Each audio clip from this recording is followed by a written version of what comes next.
Right. Good evening, everybody. It's 1 a.m. here in Portland. I don't think I'm going to be doing like I did before. I just read through all of Judges and pulled an all-nighter. Kind of doubt that's what we're doing tonight. But this is a late night one, and the video quality is horrible. And I love it. It's like 2012 YouTube. You know what I mean? All right, let's do this. Chapter 6.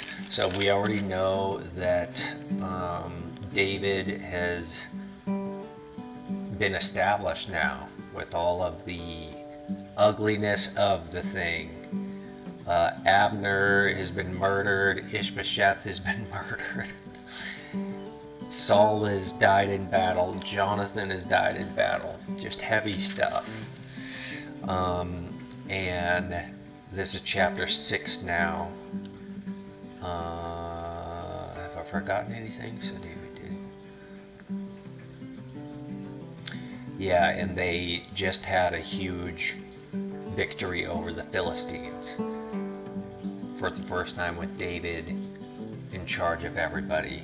He's enthroned over Israel and Judah. And now we start at chapter 6. David again brought together all the able young men of Israel, 30,000. And he and all his men went to Bala in Judah to bring up from there the ark of God, which is called by the name, capital N, lowercase A-M-E, name, called the ark which is called by the name of the Lord Almighty, who is enthroned between the cherubim on the ark. And that's an interesting thing too, which kind of makes the ark more than just like a mere idol, right? Because like idols are supposed to be like symbolic if it's like super educated people, or even if they aren't sophisticated, they'll even say that that carving or that statue is the god itself. But here it reminds us of what the Torah has already said, that the cherubim that are set up on either end of the ark, sort of the open space in between those two cherubim is where God resides. And I think that's just powerful, because it makes us kind of stand in awe going, like, we know God's around here somewhere, but we don't know what he looks like. There's more of an awe and wonder about that than reducing God to like a precious metal or a nice piece of like tree bark or wood, right? All right. Enthroned between the cherubim on the ark, they set the ark of God on a new cart and brought it from the house of Abinadab. So there's like a little dolly underneath the ark here, which is nice. They didn't always have that, like crossing the Jordan. Which was on the hill. Brought it from the house of Abinadab, which was on the hill, and Uzzah and Iohio, sons of Abinadab, were guiding the new cart with the ark of God on it, and Ahio was walking in front of it. David and all Israel was celebrating with all their might before the Lord, with castanets, harps, lyres, timbrels, sistrums, and cymbals. When they came to the threshing floor of Nacon, Uzzah reached out and took hold of the ark. I knew this was going to happen. Because the oxen stumbled, The Lord's anger burned against Uzzah because of his irreverent act. Therefore God struck him down, and he died there beside the ark. And it appears that like Uzzah was probably just, I don't want to be like rash here, but it sounds like he was just kind of looking after the ark. I wonder how unstable it was. It'd be great to see like an instant replay of that, like in a sports game, a football game or a basketball game. Was it really unstable, or was he like irreverence is often, I think, different from how God sees it and how we see it. And I'm sure from God's perspective, there's all sorts of ways that I'm like irreverent towards him. He still has mercy on me. I wonder why he didn't have mercy on Uzzah.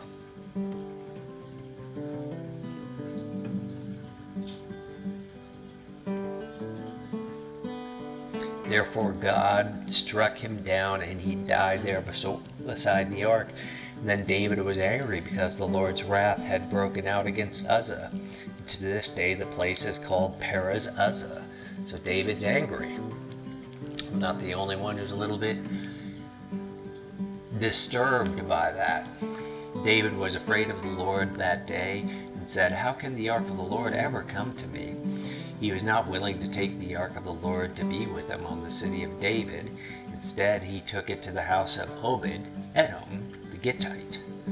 The ark of the Lord remained in the house of Obed Edom the Gittite for 3 months, and the Lord blessed him and his entire household. So Obed Edom is getting some blessing there, although he's probably didn't expect to be the host of the Ark of the Covenant. Now King David was told, "The Lord has blessed the house of Obed-Edom and everything he was because of the Ark of God." So David went to bring up the Ark of God from the house of Obed-Edom to the city of David with rejoicing. And when those who were carrying the ark of the Lord had taken 6 steps, he sacrificed a bull and a fattened calf, wearing a linen ephod. David was dancing before the Lord with all his might. So David was wearing an ephod? I don't think David's from the tribe of Levi. But this does seem to be some fulfillment of a prophecy, and I don't know if that's...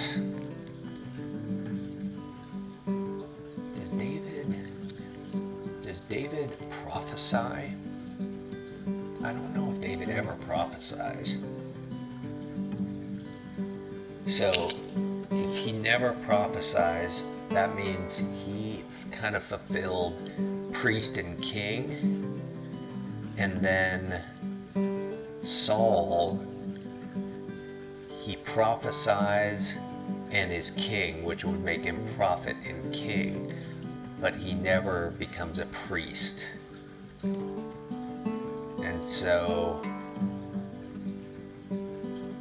maybe I'm wrong about this, but my theory in this moment, at 1:08 a.m., very early Tuesday morning, is that Saul was king and prophet, and David was king and priest, but only Jesus was prophet, priest, and king, which I believe Hebrews talks about much later in this grand narrative of ours.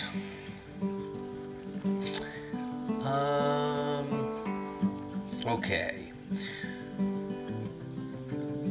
So he would sacrifice a fattened calf every 6 steps. Imagine how laborious that was. Wearing a linen ephod, David was dancing before the Lord with all his might, and while he and all Israel is bringing up the ark of the Lord with shouts and the sounds of trumpets. as the ark of the Lord was entering the city of David, Michal, daughter of Saul, watched from a window. And remember, a long time ago, Michal was in love with David. And when she saw King David leaping and dancing before the Lord, she despised him in her heart. And they brought the ark of the Lord, set it in its place inside the tent that David had pitched for it. And David sacrificed a burnt offering, fellowship offerings before the Lord. After he had finished sacrificing the burnt offerings and fellowship offerings, he blessed the people in the name of the Lord Almighty. And here I just see like a heart of worship from David that you just never saw in Saul. Saul would talk to frickin' Samuel with more like Samuel the prophet. You'd be like, Samuel, would you do this for your God?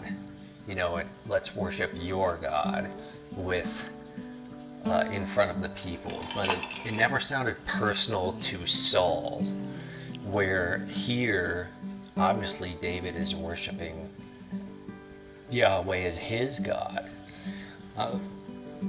That helps me to acknowledge that, because sometimes I get irritated and wonder what the real difference between Saul and David was. And to me, this is a very clear, this is one of many differences that I think are probably worth noting.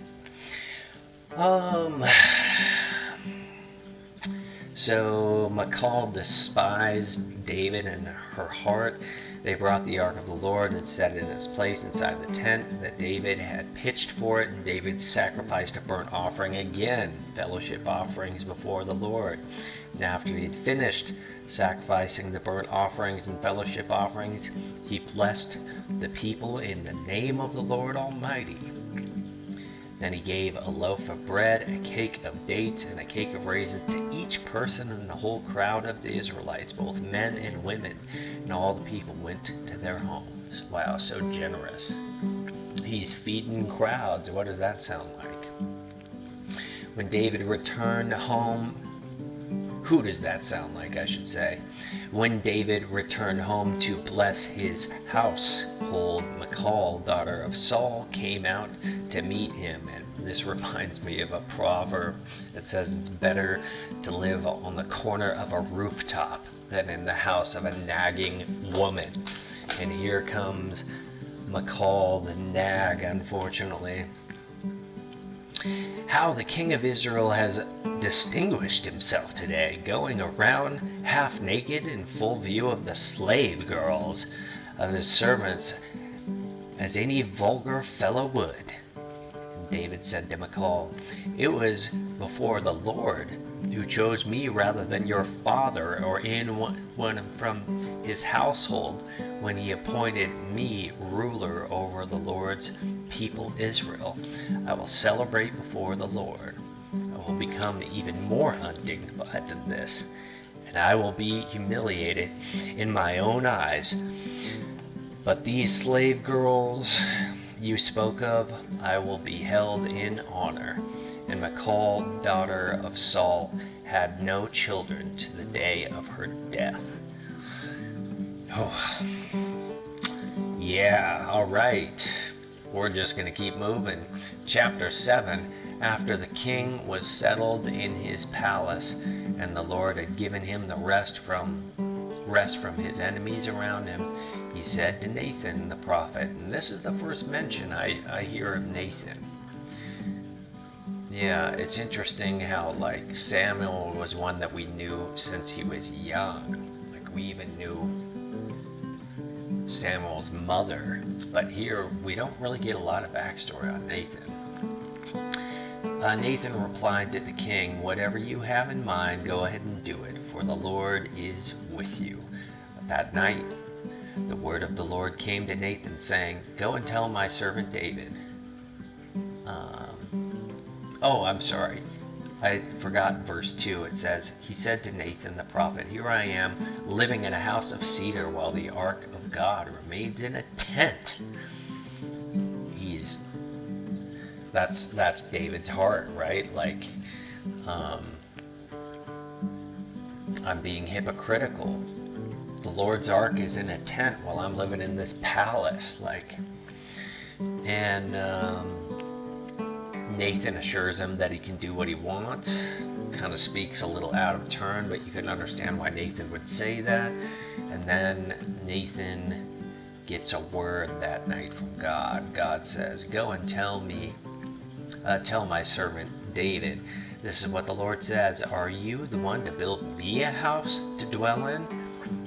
I have not dwelt in a house from the day I brought the Israelites up out of Egypt to this day.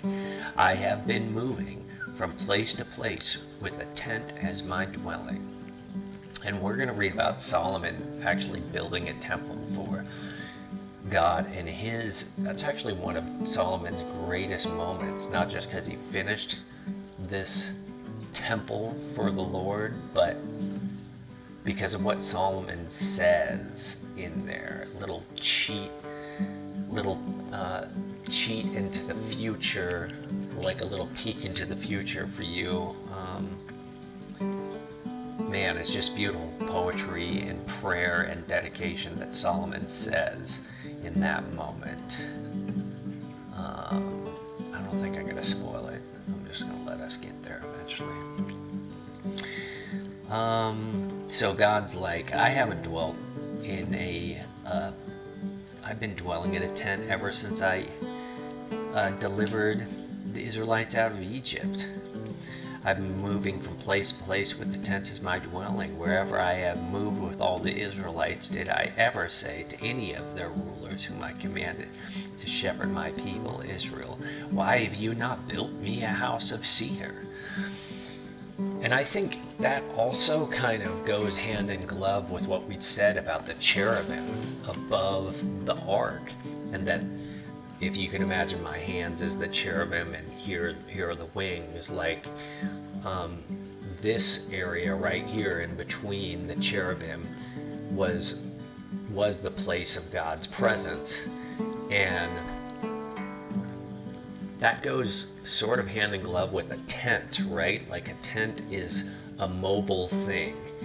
It's more ethereal than like a temple of brick and mortar, right? And I think to some degree God's getting at that, like, I'm greater than anything. Whoa, fireworks, how did that just happen? Maybe that was supposed to happen. I swear, iMovie does the funniest things. But God's just saying, I'm greater than anything you could ever make. So just give me a tent and imagine how much greater I am than all of this. I made the heavens and the earth. Like, who are you to make me a temple? Alright, so I have moved with the Israelites. Did I ever say to their rulers, make me a place of cedar? Now then, tell my servant David, this is what the Lord Almighty says. I took you from the pasture, from tending the flock, and appointed you ruler over my people Israel. I've been with you wherever you've gone. I've cut off all enemies from before you. Now I will make your name great, like the names of the greatest men on earth, and I will provide a place for my people Israel, and I will plant them so that they can have a home of their own and no longer be disturbed. So this shows the generosity and the God of this Bible, of this book, that he is more concerned about giving his people a dwelling place. I just have to pray for a second, because I think I have stuff to repent about. Like, Lord, I so often think that you take care of yourself before you take care of me. And I just see so clearly here in this chapter that, Lord, you want to take care of us. You're a gentleman. You're like a father for your children. You want them to eat before you eat. You want us to be warm before you'll clothe yourself.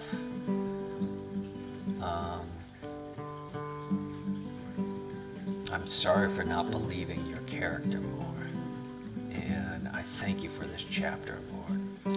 Praise you.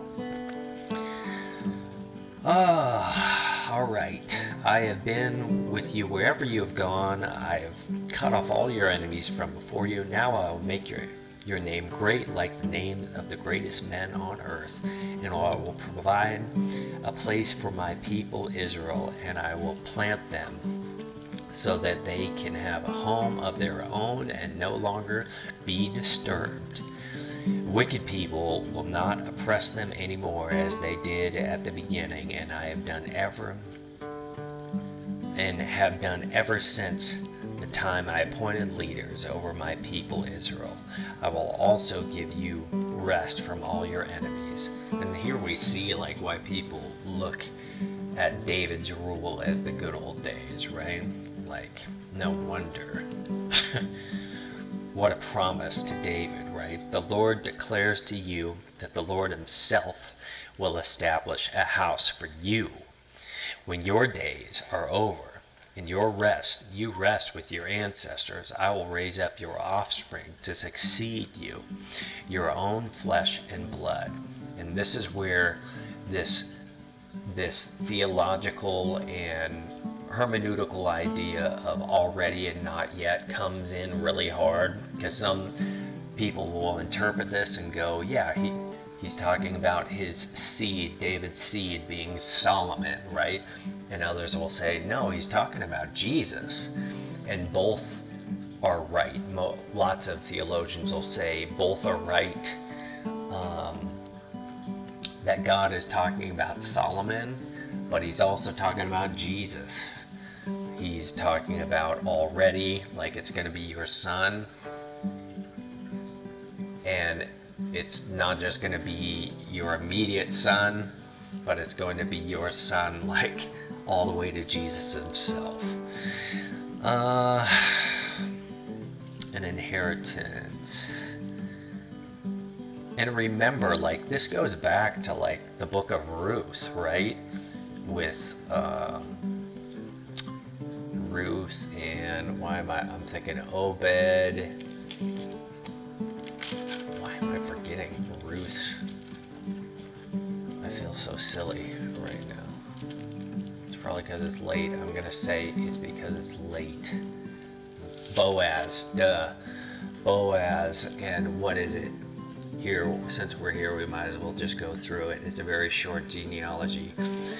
Perez was the father of Hezron. Hezron was the father of Ram. Ram was the father of Amminadab. Amminadab was the father of Nahshon. Nahshon was the father of Salmon. Salmon was the father of Boaz. Boaz was the father of Obed.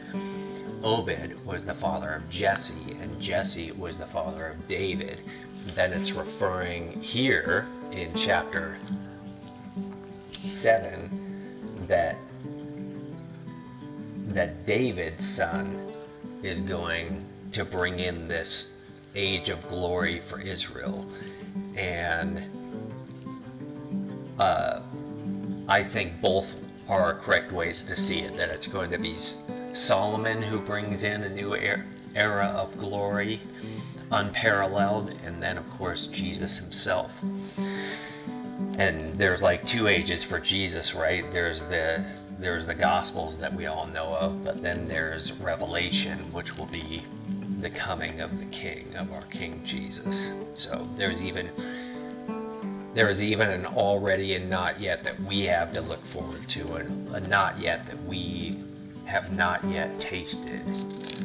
All right, the Lord declares to you that the Lord himself will establish a house for you. When your days are over and you rest with your ancestors, I will raise up your offspring to succeed you, your own flesh and blood. I will establish his kingdom. He is the one who will build a house for my name. He is the one who will establish a house for my name, and I will establish the throne of his kingdom forever. I will be his father, and he will be my son. When he does wrong, I will punish him with a rod wielded by men, with floggings inflicted by humans. And some people be like, that's definitely not Jesus. But, you know, if we get into like the mucky mire of theology, we believe that God made him who had no sin to become sin, right? So that we might become his righteousness. It's a complicated idea, but like, we as Christians believe that Jesus became sin. He put on sin to such a degree that our sin became his, you know. And here, now we can see the fulfillment of that prophecy. And Solomon certainly wasn't whipped for his sin. For the most part, Solomon had a great life. So in many ways, you could say that this passage applies more to Jesus than it does to Solomon. But yeah, that's just me. He is the one who will build the house for my name, and I will establish the throne of his kingdom forever. I will be his father, he will be my son. When he does wrong, I will punish him with a rod wielded by men, with floggings inflicted by humans. But my love will never be taken away from him, as I took it away from Saul, when I removed whom I removed before you. Your house and your kingdom will endure forever before me. Your throne will be established forever. Nathan reported to David all the words of this entire revelation. This must have been quite the shock to David. Then David went in and sat before the Lord and said, and we just never saw prayers like this from Saul.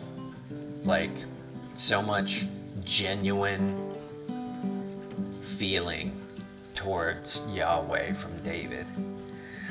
Who am I, sovereign Lord, and what is my family, that you have brought me this far, and as if this were not enough in your sight? Remember, this is the guy who fled to the Philistines, who faked drooling from his, like, down over his beard. He had bad days, right? Because he thought Saul was going to kill him. And now he's in this spot. He must feel like pinching himself right now, right? Sovereign Lord, you have also spoken about the future of the house of your servant. And this decree, Sovereign Lord, is for a mere human? Wow. What more can David say to you? For you know your servant, Sovereign Lord. For the sake of your word and according to your will, you have done this great thing and made it known to your servant.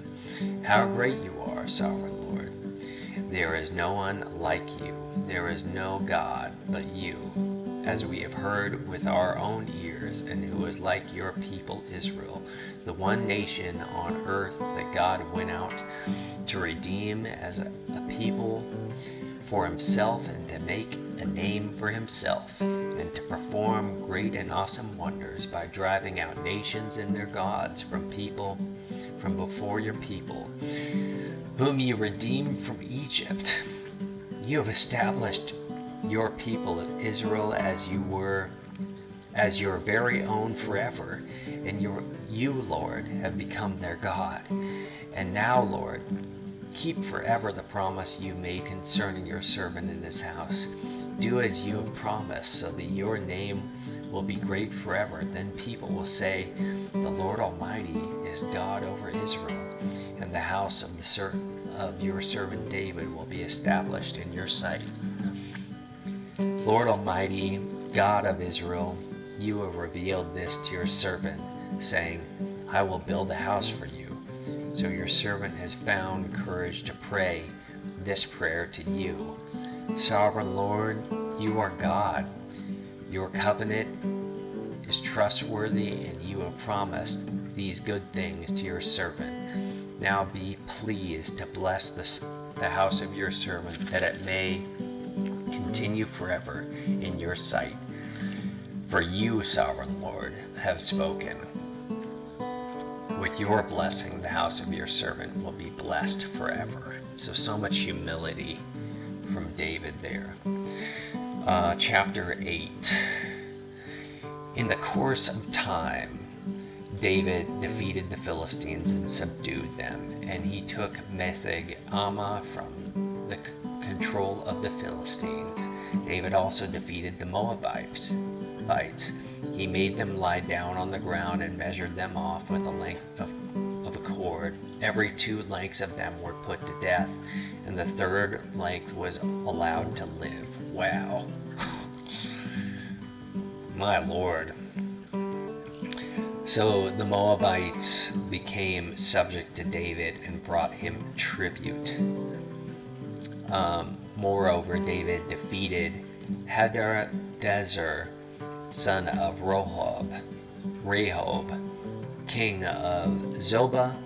When he went to restore his monument at the Euphrates River, David captured 1,000 of his chariots, 7,000 charioteers, and 20,000 foot soldiers. He hamstrung all but 100 of the chariot horses. Hamstrung means it's kind of barbaric, but he hamstrung them, meaning he cut their tendons so they weren't able to go. I guess that was a thing back then. When the Armenians of Damascus came to help Hadadezer, king of Zobah, David struck down 22,000 of them, and he put garrisons in the Armenian kingdom of Damascus. And the Armenians, am I wrong about that? Aramaeans. It's not Armenians, it's Arameans.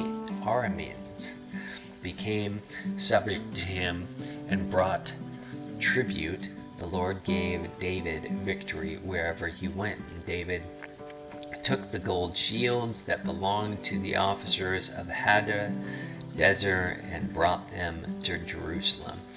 From Teva and Berothai, towns that belonged to Hadadezer, King David took a great quantity of bronze. When Tau, king of Hamath, heard that David had defeated the entire army of Hadadezer, he sent his son Joram to King David to greet him and congratulate him on the victory in the battle of Hadadezer, who had been at war with Tou. And Joram brought him articles of silver, gold, and bronze. King David dedicated these articles to the Lord, as he had done with the silver and gold from all the nations he had subdued, in Edom and Moab, the Ammonites and the Philistines and Amalek. He also dedicated the plunder taken from Hadadezer, son of Rehob, king of Zobah. And David became famous after he returned from striking down 18,000 Edomites in the valley of Salt. He put garrisons throughout Edom, and all of the Edomites became subject to David. The Lord gave David victory wherever he went. And David reigned over all Israel, doing what was just and right for all his people. Joab, son of Zerah, was over the army. Jehoshaphat, son of Ahilud, was recorder, and Zadok, son of Ahitub, and Ahimelech, son of Abiathar, were priests. Zephaniah was secretary, and Benaniah, son of Jehoiada, was over the Ketherites and Pelatites, and David's sons were priests. Man, I'm gonna have to read into that, because David's sons were priests. Was David really in the tribe of Levi? I'm so confused. David asked, "Is there anyone still left of the house of Saul to whom I can show kindness?" Oh, this is a really touching story. I love this story. David asked, "Is there anyone still in the house of Saul to whom I can show kindness for Jonathan's sake?" His good friend, right? Now there was a servant of Saul's household named Ziba, and they summoned him to appear before David. And the king said to him, "Are you Ziba?" "Are you at your service?" he replied. The king asked, can you imagine, he may have been scared, right? "Is there no one still alive from the house of Saul to whom I can show God's kindness?" And Ziba answered to the king, "There is still a son of Jonathan. He is lame in both feet." "Where is he?" the king asked. And Ziba answered, "He is at the house of Machir, son of Aloud, in Lodabar." So King David had him brought from Lodabar, from the house of Machir, to the son of Amel. And when Mephibosheth, son of Jonathan, the son of Saul, came to David, he bowed down to pay him honor. And David said, "Mephibosheth." "At your service," he replied. "Don't be afraid," David said to him, "for I will surely show you kindness for the sake of your father Jonathan. I will restore to you all the land that belonged to your grandfather Saul, and you will always eat at my table." Mephibosheth bowed down and said, "What is your servant that you should notice a dead dog like me?" And you can imagine he probably felt that way. Like his whole family's been killed in one way or another, and he is lame. He can't even walk right, you know? Man, and that even reminds me of that Gentile woman who said to Jesus, like, even the dogs eat the crumbs that the masters drop from the tables. Like, similar, not the same lineage, of course, but similar, like, just brokenheartedness that both that woman and Mephibosheth feel here. They just feel like dead dogs. They feel like dogs. Then the king summoned Ziba, Saul's steward, and said to him, "I've given your master's grandson everything that belonged to Saul and his family, and your sons and your servants are to farm the land for him and bring in their crops so that your master's grandson may be provided for, and Mephibosheth, grandson of your master, will always eat at my table." Now Ziba had 15 sons and 20 servants. And Ziba said to the Lord, "Your servant will do whatever my lord king commands his servant to do." So Mephibosheth ate at David's table like one of the king's sons. Mephibosheth had a young son named Micah, and all the members of Ziba's household were servants of Mephibosheth. And Mephibosheth lived in Jerusalem because he always ate at the king's table.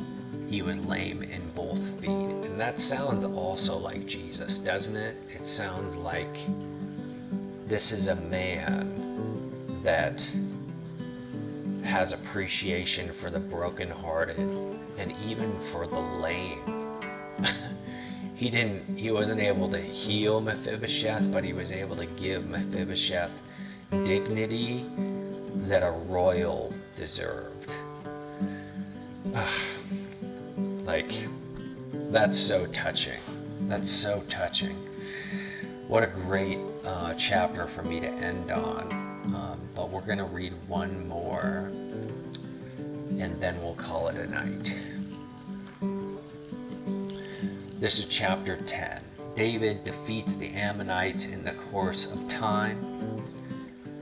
The king of the Ammonites died, and his son Hanun succeeded him as king. David thought, I will show kindness to Hanun, son of Nahash, just as his father showed kindness to me.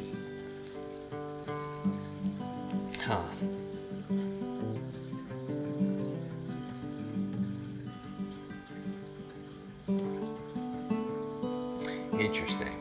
In the course of time, the king of the Ammonites died, and his son Hanun succeeded him as king, and David thought, I will show kindness to Hanun.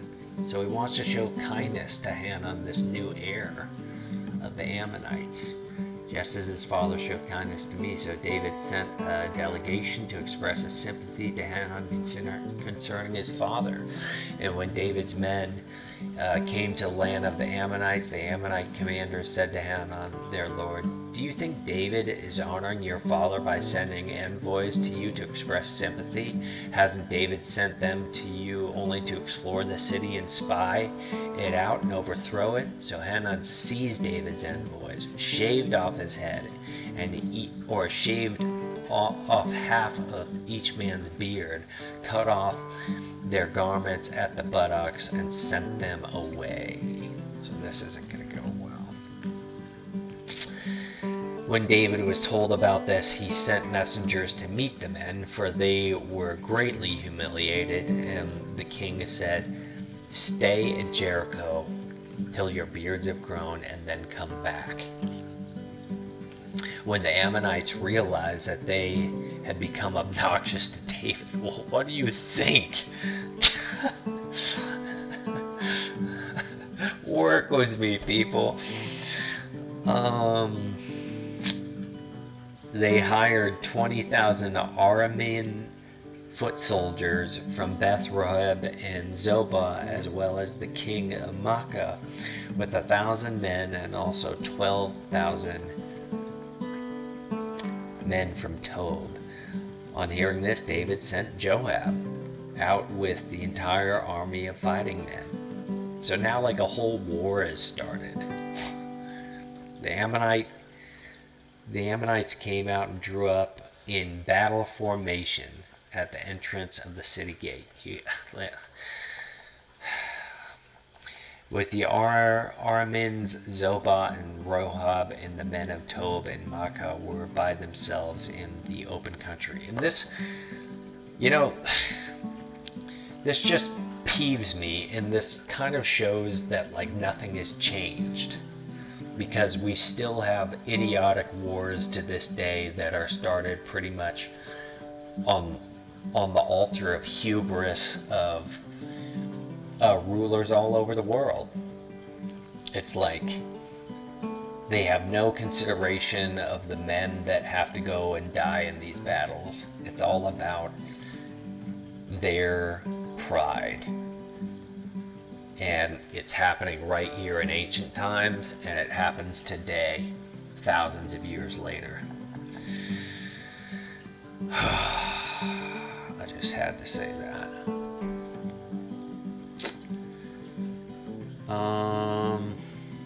So he sent Joab, and now they're drawing battle lines, and Joab saw that there were battle lines in front of him and behind him.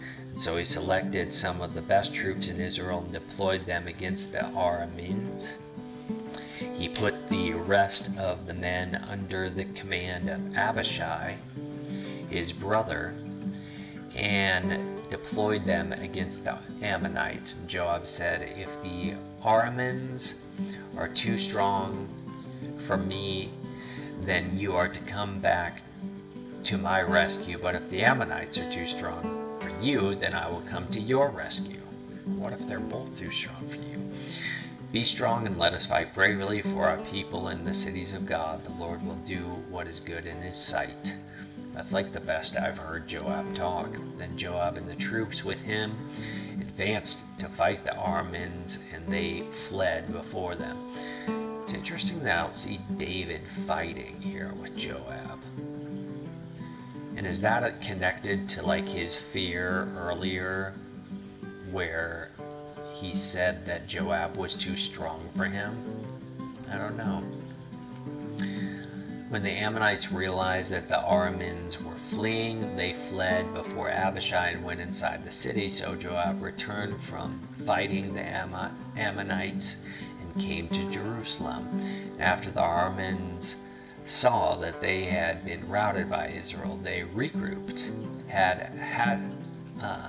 Hadazer had Arameans brought from beyond the Euphrates River, and they went to Halam, with Shobek, the commander of Hadadezer's army, leading them. And when David was told of this, he gathered all Israel, crossed the Jordan, and went to Halam. The Arameans formed their battle lines to meet David and fought against him.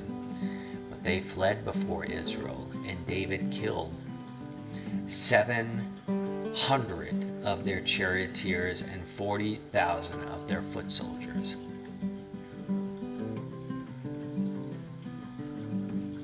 So David is now joining the battle, it sounds like. So there we go.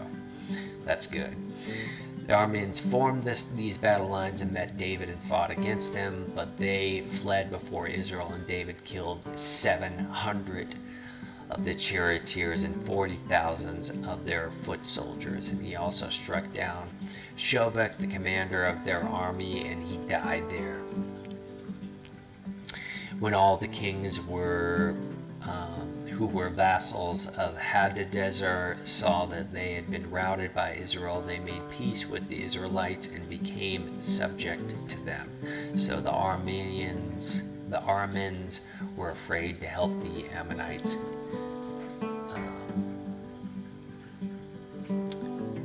anymore. Man, it sounds.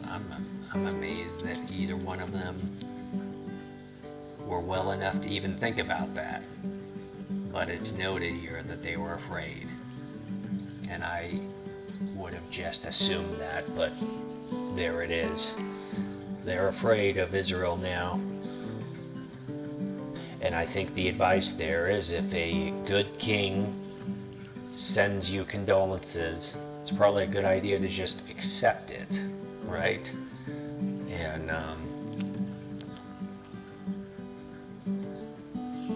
maybe politics were too thick.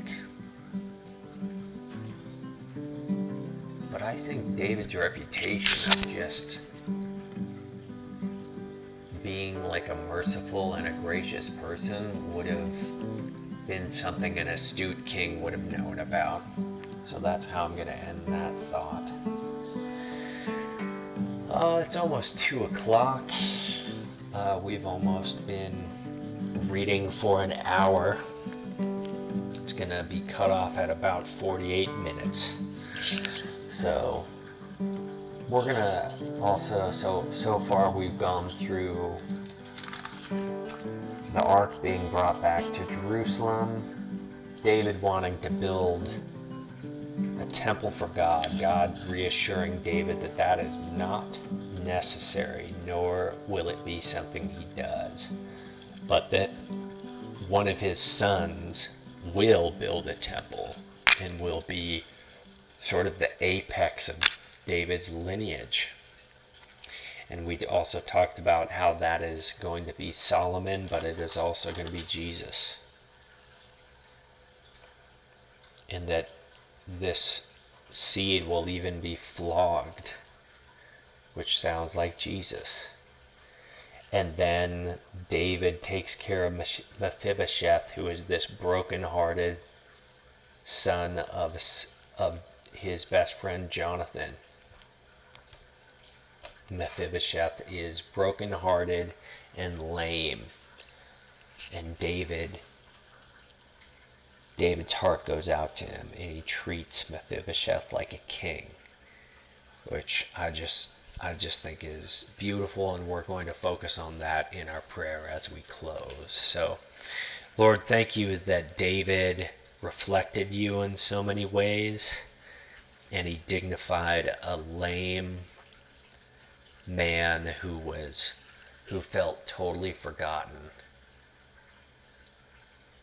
And if anybody feels forgotten tonight as they listen to this, I pray that they would be reassured by this story that you notice them.